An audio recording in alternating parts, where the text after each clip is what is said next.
우리 한번 제목을 따라하겠습니다. 성찬의 목적. 예.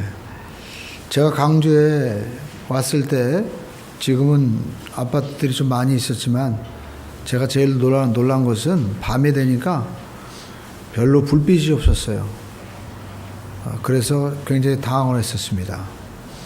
지금도 가끔 서울 쪽으로 가다 보면 제가 늘 가던 광주 시내로 종종 진입을 해서 내가 왜 여기로 가고 있지? 하면서 차를 돌려서 다시 가고자 했던 목적지를 향해서 종종 가기도 합니다. 이 말씀을 드리는 것은 저도 하루하루 살면서 가끔 목적을 어디로 가는지 또 뭘 먹어야 되는지 목적을 모르고 살아갈 때가 있다는 겁니다. 그러다 보면 시간과 그리고 많은 에너지를 낭비하게 되는 거죠. 그래서 우리가 성찬을 이렇게 드릴 때도 이 성찬을 우리가 왜 드리는 것인가, 여기에 대한 목적이 있어야만 된다라는 것입니다. 모든 분야에서 중요한 것은 목적입니다. 우리가 지금 중국과 미국의 그 무역 전쟁을 하고 있다고 하잖아요. 그런데 사실 중국이 굉장히 발전했죠.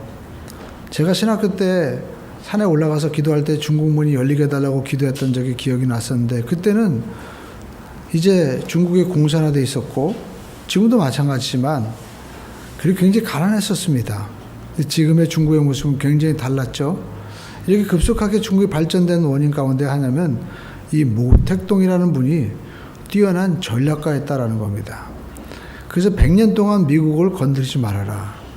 도강량에 밤에 우리가 쉽게 해가지고 밤에 몰래 무술을 닦아가지고 힘을 길러 놓으라는 거예요.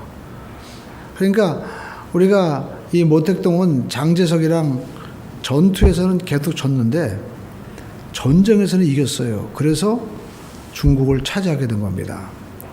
왜냐하면 그에게는 이런 뛰어난 그 전투에서 벌어지는 그러한 그 작전 능력은 약했지만 뛰어난 전술가 있습니다. 그래서 그 큰 전술의 힘으로 이긴 거예요. 그러니까 우리도 마찬가지죠. 우리도 매일매일 살면서 공부도 하고 또 돈도 벌고 이런 것도 중요하지만 우리 삶의 큰 목적과 그림을 우리가 잃어버리게 되면 나중에 후회할 수가 있다는 것입니다. 모든 것을 다 얻고도 놓칠 수가 있는 거거든요. 그래서 신앙생활 하면서도 하나님이 우리에게 원하시는 것이 무엇인가, 우리가 근본적인 질문을 던질 필요가 있는 것입니다. 또 성찬을 하면서도 성찬은 왜 우리가 해야 되는가, 이것을 우리가 알아야만 되는 것입니다. 우리가 고린도전서 11장에 보면 당시에 여러 가지 그 교회 안에 모임이 있었던 것을 볼 수가 있습니다. 우리 한번 11장 17절의 말씀을 한번 읽어보시겠습니다. 시작.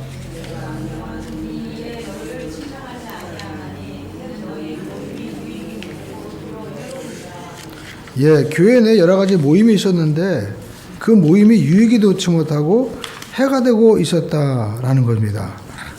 그러니까 우리가 모임, 지금도 연말이 되면 여러 가지 모임이 있죠. 동창회도 있고 어떤 자기 또 지역 모임도 있고 또 뭐 회사를 하시는 분들은 기업인들끼리 모임도 있는 것을 볼 수가 있습니다.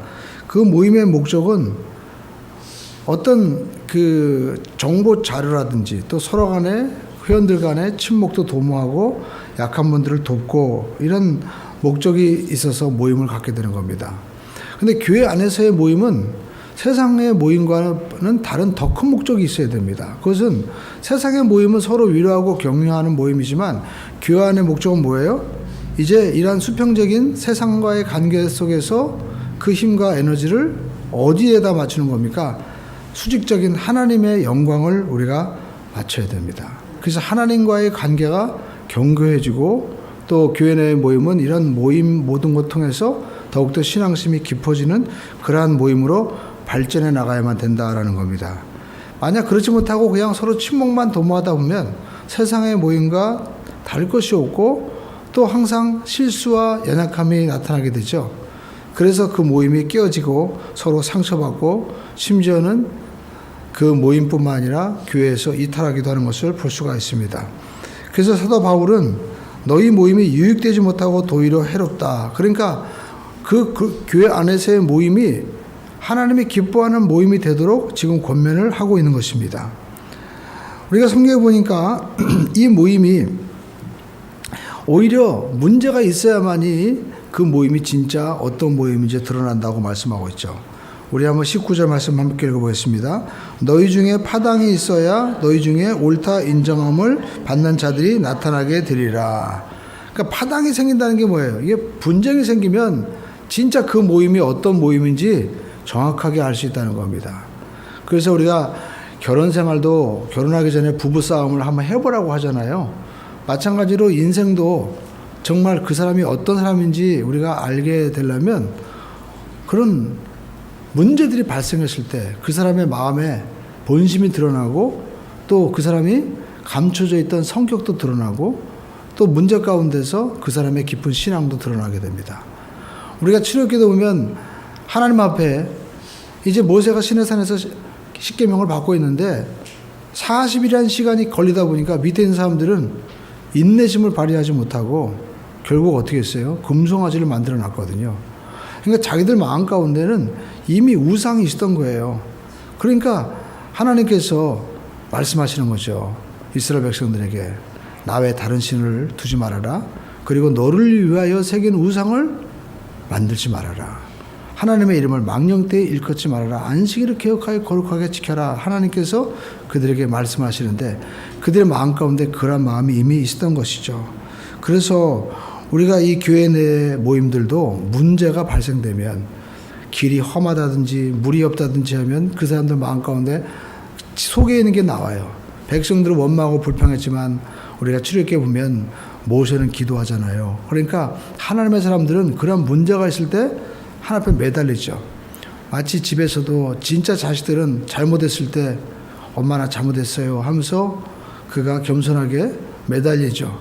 그러나 그냥 주워온 자식들은요 잘못하면 그냥 집 나가버립니다. 아마 나를 용서하지 않을 거야. 그렇죠? 이처럼 우리가 하나님 앞에 진짜 가짜가 교회 내에서도 모임을 통해서 드러나게 된다라는 것입니다. 자, 그러면서 초대교회는요 이제 그 성찬과 만찬이 구분되어 있지 않고 진행되었음을 우리가 본문에서 발견하게 됩니다. 20절 말씀 함께 읽어보겠습니다. 그런즉 너희가 함께 모여서 주의 만찬을 먹을 수 없으니. 그렇죠? 그러니까 초대교회는요 이 고린도 교회도 마찬가지였습니다. 예배드리고 나서 같이 식사합니다. 그런데 식사할 때 이제 문제가 생긴 거예요. 21절 보니까 이는 떡을 먹을 때 각각 자기의 만찬을 먼저 갖다가 먹으므로 어떤 사람은 시장하고 어떤 사람은 취함이라. 그럼 초대교회는 식사를 어떻게 했을까요? 식당이 있었을까요? 그렇지 않았습니다. 초대교회는요 당시 로마의 풍습은 각자 음식을 가지고 와서 자리에 놓고 서로 이제 나누고 파티하는 거예요. 지금도 우리가 미국이라든지 유럽 이런 데 가면은 뭐 스페인도 마찬가지고 그렇게 식사를 그렇게 하더라고요. 음식을 각자 와서 나누는 풍습. 이것은 로마에서 유래된 겁니다. 그래서 이 모임이 뭐예요? 아카페라고 얘기하죠. 그래서 우리는 이 모임을 애찬이라고 우리가 성경에 번역을 하고 있습니다. 그러니까 그리스도의 사랑을 가지고 서로 함께 성도들이 교제하는 식탁의 모임을 애찬이다라고 얘기하는 겁니다. 그런데 이제 이 애찬과 그리고 주님의 성찬이 같이 그냥 진행되어 버렸어요. 같이 먹고 그 다음에 어떻게 해요? 성찬을 하게 된 겁니다. 왜냐하면 주님께서 말씀하실 때 성찬식을 따로 정해놔서 하라라고 말씀하지는 않으셨거든요. 6월절 그 전날에 예수님께서 제자들을 불러다가 떡을 주시면서 이것은 내 몸이다. 또 포도주 주면서 이것은 너희를 위하는 내 피다. 이것을 기념하라. 이렇게 말씀하시는데 그냥 떡을 우리로 말하면 빵이죠. 그것을 찢어가지고 주신 거예요. 그러니까 이 애찬은 성도들의 교제고 성찬은 주님의 죽으심을 기념하는 그러한 예식인데 초대교회는 이 두 모임을 명확하게 구분하지 않고 식사한 다음에 또 성찬하고 그렇게 했다라는 것입니다. 그런데 우리가 이제 성찬을 할 때 또 애찬할 때 문제가 발생하기 시작했습니다. 어떤 문제냐면 이제 식사를 부자들이 시켜가지고 있는 사람들은 좋은 거 많이 가져옵니다. 근데 가난하고 또 당시 노예들도 많았잖아요. 그러니까 더군다나 노예들은 예배를 드리기도 굉장히 힘든 거예요. 주인 눈치 보느라고. 그런데 음식을 가져온다는 건 더 힘들죠. 근데 이제 애찬을 할 때 식사를 누구는 많이 가져오고 누구는 못 가져오는 사람들도 있게 된 거죠. 그러니까 부자들 입장에서는 나는 이렇게 식사를 많이 갖다가 오히려 내가 주는 입장이 되나 보다 하면서 감사하는 게 아니라 내가 그냥 남 좋은 일만 시키나 이런 생각도 하게 됐겠죠. 그러다 보니까 사람들이 어떤 식사 형태로 가게 되냐면 있는 사람들은 있는 사람들끼리 모여서 거기서 이제 식사를 하는 겁니다. 그리고 없는 사람들은 가난한 사람들은 아예 적고 심지어 노예나 이런 분들은 아예 없었어요. 그러니까 어떤 일이 발생했습니까? 21절 말씀 읽어볼까요? 시작. 이는 각각 자기의 만찬을 먼저 갖다 먹으므로 어떤 사람은 시장하고 어떤 사람은 못 먹어요. 배고파요. 그리고 어떤 사람은 거기에 막 취해버리는 일까지 발생하게 되었다라는 것입니다. 그러니까 사람들의 마음이 어땠을까요? 아유, 같이 서로 사랑으로 이런 애찬을 하자고 해놓고 누구는 저렇게 많이 먹고 막 취하기까지 하고 누구는 못 먹고 마음이 상하게 됐겠죠. 교인들이 원망과 불평이 나오고 그 소리가 결국 사도 바울에게 들려지게 된 겁니다. 그러니까 사도 바울이 볼 때는 너무 안타까운 거죠. 주님의 사랑의 마음을 가지고 함께 그 사랑을 나누는 식사가 애찬이고 그리고 예수님의 피와 살을 먹고 마심으로 말미암아 그것을 기념하는 것이 바로 성찬식인데 그걸로 인해 가지고 목적을 잃어버리고 오히려 마음 가운데 원망과 불평으로 있었다면 사도 바울이 얼마나 마음이 아팠겠습니까? 그래서 사도 바울이 이야기를 하는 거죠. 우리나라 사실 이런 문제가 우리나라 한국 초대교회도 있었다고 합니다. 우리 초대교회는 뭐 떡이 없으니까 빵이 아니니까 떡을 했다고 합니다. 어떤 데는 인절미도 하고. 그러니까 인절미 뜨끈한 거 갖다 놓고 성찬을 나누면은 맨 처음에는 인절미 맛있으니까 하나 어떤 분은 막 2개도 먹었겠죠. 그러다 보니까 교회 내에서도 어떤 사람은 못 먹는 일이 생기고 또 심지어는 먹지도 못한 일이 발생하게 되면 성찬 다 하고 나서 원망과 불평이 나올 수 있잖아요. 신학교 때 그런 일이 종종 있어요. 교수들 다 모여놓고 우리가 한번 성찬식을 멋있게 하자고 진짜 우리가 성경에 나와 있는 그대로 포도주도 조그만 게 아니라 그냥 컵에다가 우리가 한번 먹어보자. 그런데 먹으면서 똑같이 먹어야 되는데 맨 처음에 먹는 사람들은 맛있으니까 많이 먹어요. 나중에는 모자라가지고 당황하는 일이 종종 생기기도 하는 것입니다. 그래서 이 혼란을 방지하기 위해서 사도 바울이 이제 목적을 정하고 그리고 성찬식을 새롭게 정한 것입니다. 그래서 성찬식은 성찬식대로 이 떡과 포도주를 이제 다 쪼개어서 나누어서 주도록 그렇게 했고 또 만찬도 애찬과 성찬으로 구분해서 이제 나누어지게 된 겁니다. 그러면 우리가 함께하는 이 성찬식은 과연 어떤 의미가 있을까요? 사실 우리가 연말이 되면요 식사 모임이 많이 있습니다. 아마 어떤 분들은 야 거기 가면 참 좋은 음식이 있어 라고 생각할 거예요. 그러나 세상에 그 어떤 최고의 그 식탁에도요 우리는 이 성찬과 비교할 수 없습니다. 왜냐하면 이 성찬은요 예수님을 우리가 먹고 마시는 거거든요. 근데 우리는 예수님을 먹고 마신다고 하니까 우리가 좀 초대교회나 당시 영화 보면은요 이상하게 사가는 거예요. 더군다나 초기에는 초대교회 교인들의 모임이 이렇게 도시와는 핍박을 받다 보니까 감옥에서도 모이고 카타콤 이런 데가 로마가 그게 그 공동 묘지잖아요. 땅을 파면은 거기는 그 지질이 특이해가지고 그냥 굳어버리기 때문에 점점 파고 들어갔는데 거기서 찬양하고 노래 부르고 뭐 예수님의 피와 살을 먹는다고 하니까 공동 묘지에서 먹는다고 하니까 사람들이 이상하게 생각하는 거예요. 근데 먹는다는 의미를 몰랐던 것이죠. 이 성찬의 의미를 몰랐던 거예요. 그러면 이런 성찬의 목적은 무엇인가? 여러분 우리가 성찬의 목적은요. 예수님께서 24절 25절에 보니까 이와 같이 말씀하고 있죠.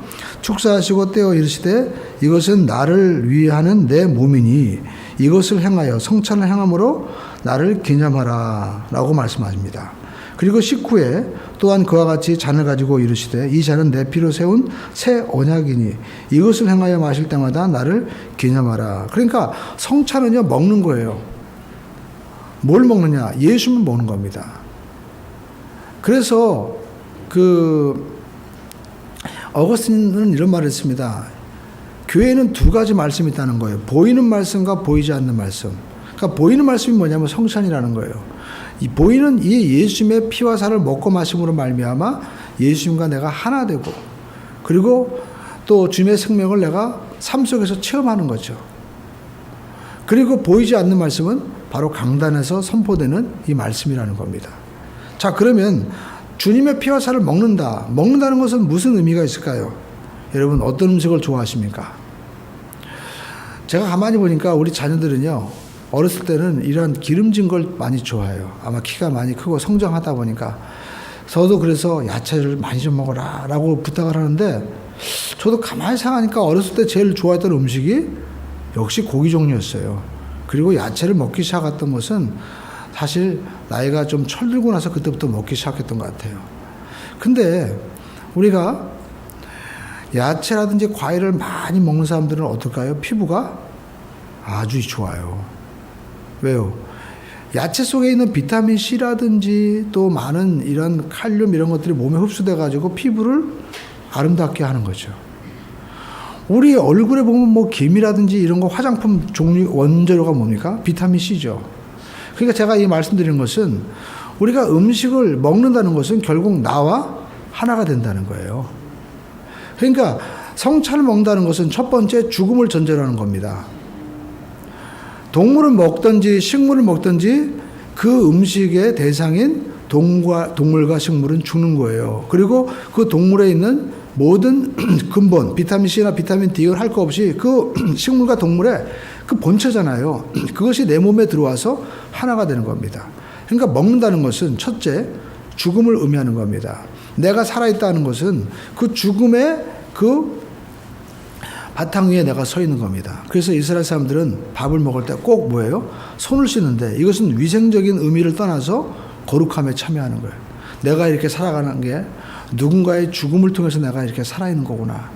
그렇기 때문에 너무 감사한 거죠. 그래서 음식에 대해서만큼은 타박하지 않는 거예요. 불평불판이 없는 거예요. 그리고 두 번째, 이 음식을 먹음으로 말미암아 어떤 일이 벌어지는 거예요? 내 속에 들어와서 나와 연합이 되는 거죠. 내 몸 속에 들어와서 비타민 C가 되고 비타민 D가 되고 그렇게 되는 겁니다. 겨울에 감기를 잘 안 걸리는 비결 가운데 하나가 뭐냐면 비타민 D를 많이 흡수하는 거라고 그러죠. 태양빛을 많이 여름에 받아놓은 사람은 겨울에 잘 안 걸린다고 합니다. 그 비타민 D는 몸에서 또 스스로 만들어지는 거예요. 태양빛을 통해서.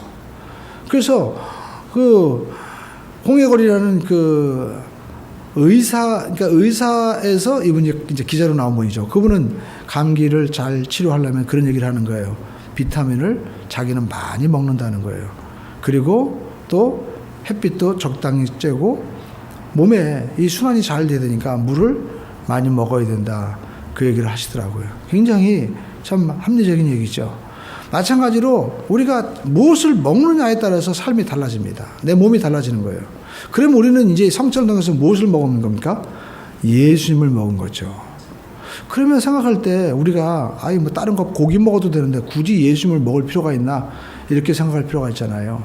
그러면 우리에게 주어지는 생명은 어떤 생명일까요?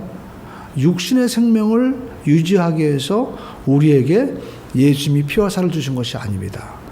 요한복음에 보면 1장에 그 예수님께서 어떤 분이라고 얘기하고 있습니까? 우리 한번 요한복음을 찾아보십시오. 예수님께서는요, 생명이라고 말씀하고 있어요. 자, 요한복음 1장 우리 말씀 함께 읽어보겠습니다. 요한복음 1장 자 5절 4절 말씀입니다. 그 안에 생명이 있으니 이 생명은 그러니까 여러분 요한복음에서 말씀하고 있는 생명은요, 우리가 지금 육신적인 생명을 말하는 것이 아닙니다. 생명은 두 가지 생명이 있습니다. 우리가 가지고 있는 육신적인 생명, 그리고 또 어떤 생명이 있어요? 우리가 이 헬라어로 보면은요, 두 가지를 말씀하고 있어요. 하나는 조에, 하나는 비오스. 그러니까 비오스라는 말에서 뭐가 나왔냐면 우리가 말하는 이 바이올로지, 생물학이 나온 겁니다. 그러니까 예수님께서 우리에게 주신 것은 이 바이올로지, 생명을, 이 보이는 생명을 주시는 것이 아니라 바로 어떤 거예요? 우리에게 조에, 하나님의 생명을 주신 거예요. 이 생명을 주시기 위해서 예수님께서 죽으신 겁니다. 그 죽으심의 사건은 실제적이라는 거예요. 그냥 예수님이 부처님처럼 뭐 깨달은 게 아니라 십자가에서 친히 죽으셔서 죽으실 때 물과 피를 흘려주신 거예요.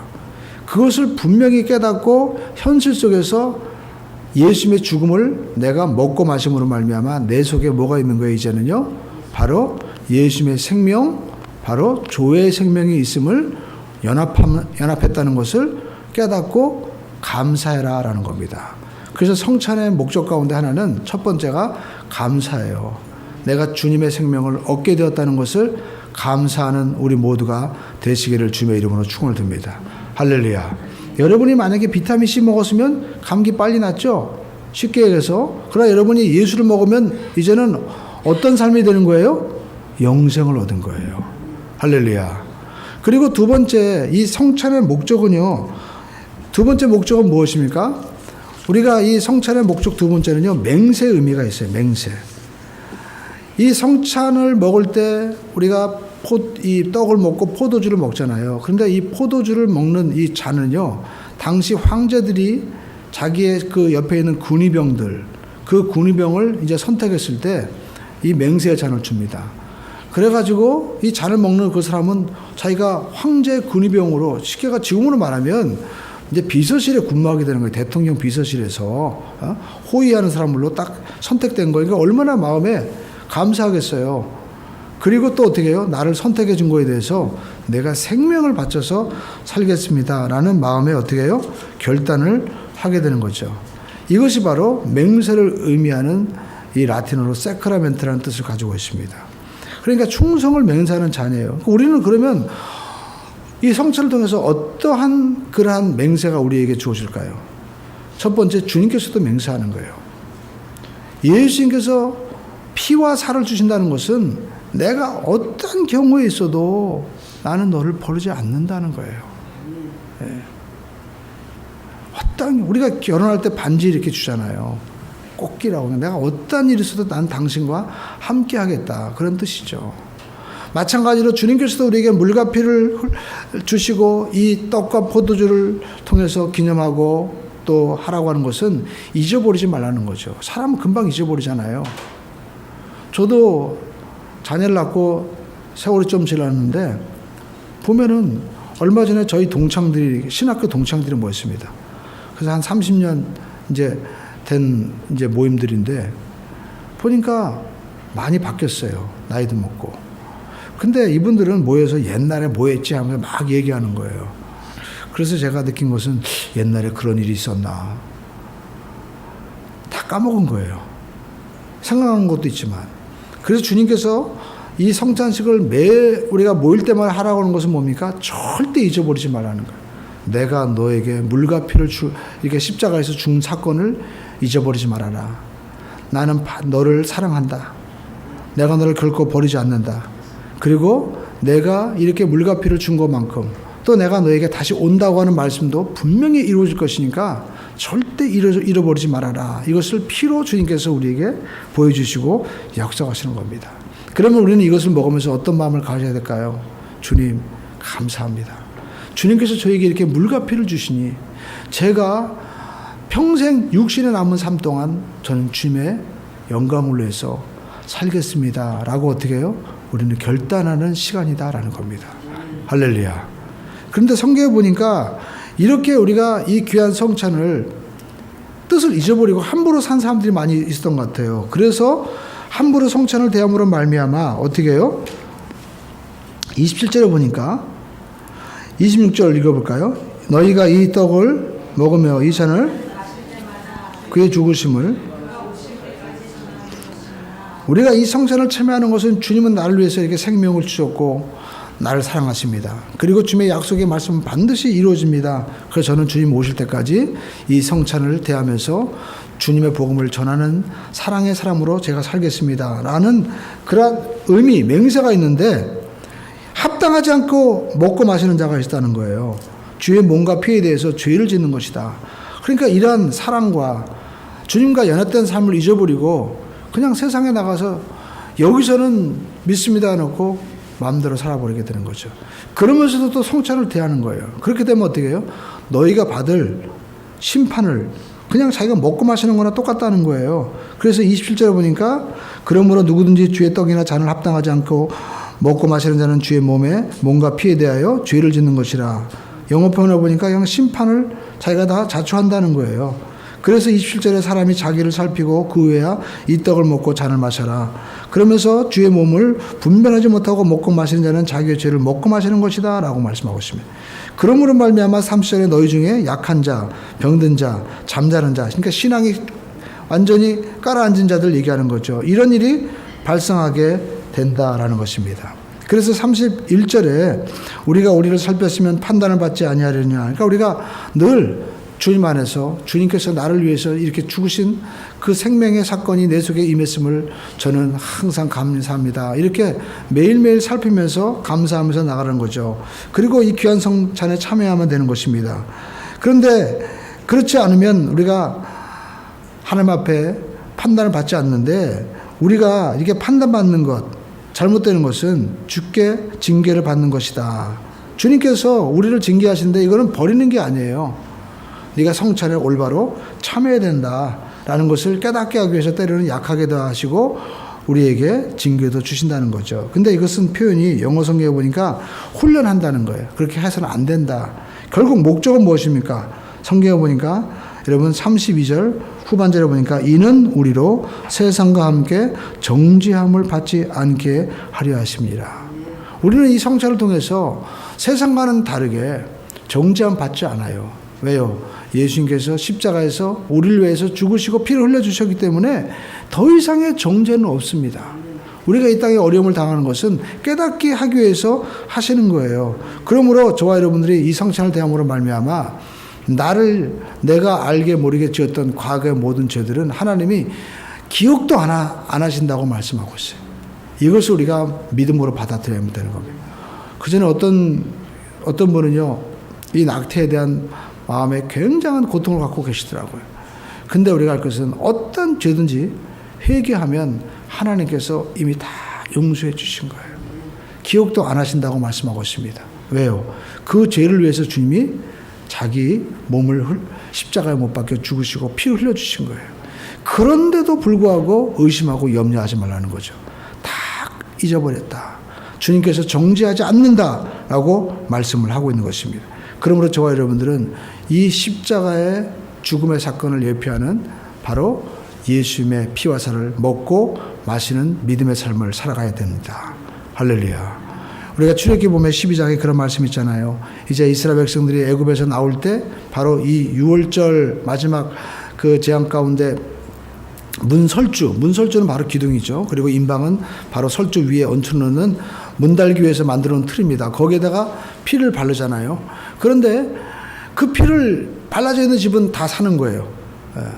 그런데 피가 없는 집은 다 죽었습니다. 그래서 이스라엘 백성들은 감사함으로 이제 사람들이 제발 나가달라고 해서 애굽에서 나오게 될 때 하나님 말씀하셨어요. 양을 먹고 나와야 된다. 양고기를. 그럼 왜 하필이면 양고기를 먹었나? 그 양고기가 뭘 얘기하는 거예요? 예수님을 예표하는 겁니다. 앞으로의 광야길에서 진짜 먹고 나가야 될 것은 무엇이냐? 바로 어린 양의 고기라는 거예요. 그 어린 양의 고기가 힘을 주는 거예요. 그러니까 이 시대에 주신 말씀은 뭐냐? 인생이란 광야 가운데서 우리가 힘을 얻을 수 있는 것은 물질과 돈과 그리고 세상 명예가 아니라 예수님이 되어야 된다는 겁니다. 많은 사람들은 돈 떨어지면 힘이 없고 그리고 또 건강이 약하면 힘이 없고 하지만 진짜 우리에게 힘을 주시는 분은 누구예요? 예수님이십니다. 할렐루야. 그 찬양 나오잖아요. 예수는 나의 힘이요 나의 능력 되십니다. 여러분 우리가 돈이 있으면 좋죠. 근데 돈도요 영원하게 있지 않더라고요. 하다가 보면 예기치 않게 나갈 때가 있습니다. 내가 믿었던 사람도 실망시킬 때가 있고 내 건강도 약해질 때가 있습니다. 그러나 우리 기억해야 됩니다. 이 성찬을 통해서 하나님이 나는 너를 사랑한다. 나는 너를 버리지 않는다. 내가 너에게 맹세한다. 우리가 맹세하기도 하지만 주님이 지금 맹세하고 있는 거예요. 내가 너를 위해서 결코 떠나지 않고 함께 하겠다. 이것을 우리에게 성찬을 통해서 보여주고 있는 것입니다. 그러므로 주님께서 다시는 우리에게 정죄하지 않는다는 이 말씀의 약속의 말씀을 믿고 우리가 믿음으로 감사함으로 성찬을 대할 때 우리 삶 가운데 하나님의 크신 은혜가 임하고 이 성찬을 먹고 마심으로 말미암아 우리 삶 가운데 인생의 강야에서 큰 힘을 얻고 승리할 수 있는 귀한 우리 모두가 되실 줄로 믿습니다. 기도하겠습니다. 하나님 아버지,